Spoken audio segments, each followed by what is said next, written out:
میں غوث پاک رضی اللہ تعالیٰ عنہ کے بارے میں، کیونکہ 11ویں کا مہینہ کہلاتا ہے، اکابرین نے جو 11ویں کی وجہ لکھی ہے وہ یہ ہے کہ سیدنا شیخ عبد القادر جیلانی رضی اللہ تعالیٰ عنہ بغداد میں آپ کا مدرسہ تھا، تو آپ ہر مہینے کی 11 تاریخ کو رحمت کونین صلی اللہ علیہ وسلم کے ایصال ثواب کے لیے کھانے کا اہتمام کرتے تھے۔ وہ مدرسے کے بچے بھی کھاتے تھے، باہر کے لوگ کھاتے تھے۔ یہ ہر سال آپ کا سلسلہ جاری و ساری تھا، یا ہر ماہ پھر جب کچھ یہاں سے بر صغیر پاک و ہند سے بھی گئے ہوں گے پڑھنے کے لیے بغداد ان کے پاس، تو وہ جب یہاں آئے تو انہوں نے پھر یہی سلسلہ جاری کیا، اور خصوصاً جب شیخ عبد القادر جیلانی رضی اللہ تعالیٰ عنہ کا وصال ہوا تو آپ کی وصال مبارک کے حوالے سے وہ عرس جس کو کہتے ہیں وہ کرنے لگے، یعنی ایصال ثواب کے لیے کھانا بنانے لگے، اور اس کا نام رکھ دیا 11ویں شریف، کیونکہ 11 تاریخ سے وابستگی تھی تو 11ویں شریف۔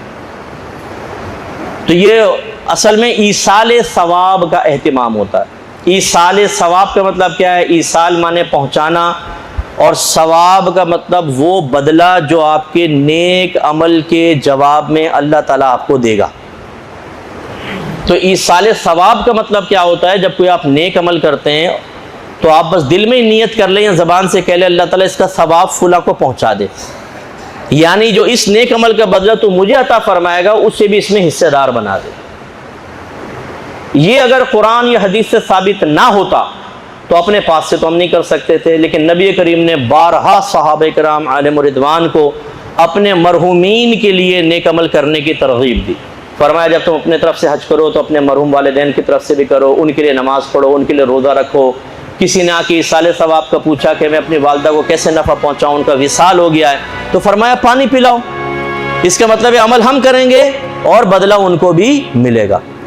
تو جب ہم عام لوگوں کے لیے کرتے ہیں تو اس کو پھر نیاز بھی کہہ دیتے ہیں، کبھی اکثر فاتحہ کہتے ہیں، نہیں فاتحہ خانی ہو رہی ہے، لیکن جب بزرگوں کے لیے ہوتا ہے تو اس کو نظر اور نیاز سے تعبیر کرتے ہیں کہ بادشاہوں کے دربار میں جو تحفہ پیش کیا جاتا تھا نا، تو کہتے تھے حضور کچھ نظر کرنا چاہتا ہوں، نیاز پیش کر رہا ہوں، تو وہ ادباً اس کو، تو یہ جو ہم ایصال ثواب اکابرین کو کرتے ہیں اس کو کہتے ہیں نظر یا نیاز۔ اس کے لیے جو اہتمام کرتے ہیں اس کو بھی نیاز کہتے ہیں۔ نیاز کا کھانا، نیاز کا کھانے کا مطلب کیا ہے کہ جو اکابرین کے ایصال ثواب کے لیے کھانا تیار کیا گیا وہ، اور اس میں صحیح سوچ اور فکر یہ ہونی چاہیے کہ آپ کھانا صرف اللہ کے لیے بنائیں، ثواب صرف اللہ دے گا، اس کھانے سے اللہ کا قرب حاصل کرنا ہی مقصود ہو۔ یہ 3 بڑی چیزیں ذہن میں رکھیں۔ کھانا کس کے لیے بنائیں گے؟ اللہ کے لیے، اللہ ہی ثواب دے گا، اللہ کا قرب بھی مقصود ہو۔ ایک نیت بس یہ ہو کہ اللہ تعالیٰ جو تو عطا فرمائے گا فلاں بزرگ کو پہنچ جائے، بس یہ نہیں کہ میں تو نبی کے لیے عمل کر رہا ہوں، یہ شرک میں چلا جائے گا، یا نبی کے قرب کے لیے نیک عمل کر رہا ہوں، ٹھیک نہیں ہے، یا نبی کریم ثواب دیتے ہیں، غوث پاک ثواب دیتے ہیں، غلط، بدلہ سے ہاں وہ دعا کر سکتے ہیں۔ بعد وفات دعاؤں کا سلسلہ کبھی منقطع نہیں ہوتا۔ رحمت کونین صلی اللہ علیہ وسلم ارشاد فرماتے ہیں کہ اولاد کے اعمال بعض اوقات، میں بعض اوقات کا لفظ کہہ رہا ہوں وہاں نہیں ہے، لیکن ماں باپ کی خدمت میں پیش ہوتے ہیں، اگر وہ اچھے اعمال ہوتے ہیں تو خوش ہوتے ہیں، برے ہوتے ہیں تو ہدایت کی دعا کرتے ہیں۔ ایسے ہی السلام علیکم یا اہل القبور، ہم جا کے سلام کرتے ہیں مردوں کو، یہ دعا ہے۔ سرکار فرماتے ہیں مردہ جواب دیتا ہے لیکن تمہیں اس کا شعور حاصل نہیں، تو یہ وعلیکم السلام یہ بھی دعا ہے، اللہ تعالیٰ آپ پر بھی سلامتی نازل فرمائے، اس لیے سلسلے منقطع نہیں ہوتے۔ تو جب یہ اس طرح کے بڑے مہینے آئیں، آپ ایک کیلنڈر ملتا ہے وہ دیکھ لیجئے، کہیں پر بزرگوں کے وصال کی تاریخ اس میں لکھی ہوئی ہے، موقع ملے، کوئی بڑے اہتمام کی حاجت نہیں ہے، جو گھر میں کھانا پکا ہے نا اسی کو آپ اسی پر کچھ بھی پڑھ کر کچھ بھی کلمات وغیرہ نیت کر لیں، اللہ تعالیٰ اس کا ثواب فلاں بزرگ کو پہنچ جائے، خود کھا لیں، کوئی مسئلہ نہیں۔ اچھا کھانا کیوں رکھتے ہیں سامنے؟ بس یہ تھوڑا سا 1 سیکنڈ آپ کو لیتا ہوں، چند سیکنڈ۔ کھانا سامنے رکھنا یہ صرف نبی کریم صلی اللہ علیہ وسلم کی ایک سنت کی ادائیگی مطلوب ہوتی ہے، مشابہت اختیار کرنا۔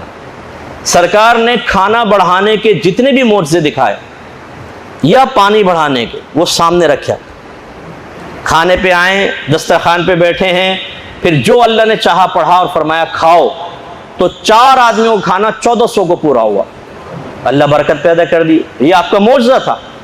تو اس لیے تھوڑا کھانا سامنے رکھ لیتے ہیں کہ چلیں، جیسے نبی کریم نے موضع دکھایا اور اس میں برکتیں پیدا ہوئی، ہم بھی سامنے رکھ کے کچھ قرآن پڑھ لیتے ہیں، اللہ تعالیٰ برکت دے گا۔ پھر آپ اس کو ملائیں، اس میں نہ ملائیں، خود ہی کھا جائیں، برکت دینے والی ذات تو اللہ تعالیٰ کی ہے۔ اس کا مطلب یہ سامنے رکھنا اس لیے نہیں ہے کہ جب پڑھیں گے تو اس میں برکت پیدا ہوگی باقی میں نہیں ہوگی، اگر ہوتا تو اس میں ملایا جاتا، ٹھیک ہے نا۔ تو یہ ہمارا نظریہ ہوتا ہے کہ اللہ کے لیے اس سنت کو پورا کر لیا بس، ٹھیک ہے۔ تو اس اچھے نظریے کے ساتھ آپ کریں۔ اس پر کوئی آبجیکشن کرے وہ مجھے آ کر بتائیے گا، میں اس کا جواب آپ کو یہیں پر اس میں ریکارڈ کرواؤں گا، انشاءاللہ یوٹیوب پر ڈلے گا۔ اس میں کون سی خرابی ہے بتائیں؟ کس وجہ سے آپ نظر نیاز کو حرام کہہ دیتے ہیں کہ کھانا حرام ہے؟ اللہ کے لیے کھانا بنایا، اللہ تبارک و تعالیٰ سے ثواب مقصود، اس کا قرب مقصود۔ اگر آپ کہتے ہیں نہیں اس لیے کہ آپ نے کہا یہ 11ویں کا کھانا ہے، یہ غوث پاک کے عیسیٰ صاحب کا کھانا ہے، غوث پاک کا نام لے دیا اس لیے حرام ہے، تو پھر تمہارا قربانی کا جانور حلال کیسے ہو جاتا ہے؟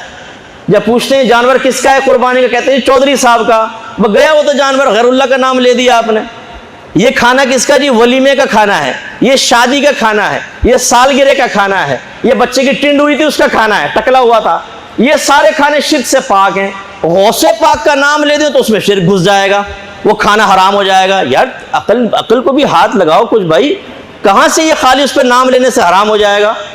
اللہ تعالیٰ سمجھ کے توفیق عطا فرمائے۔ وآخر دعوانا الحمدللہ رب العالمین۔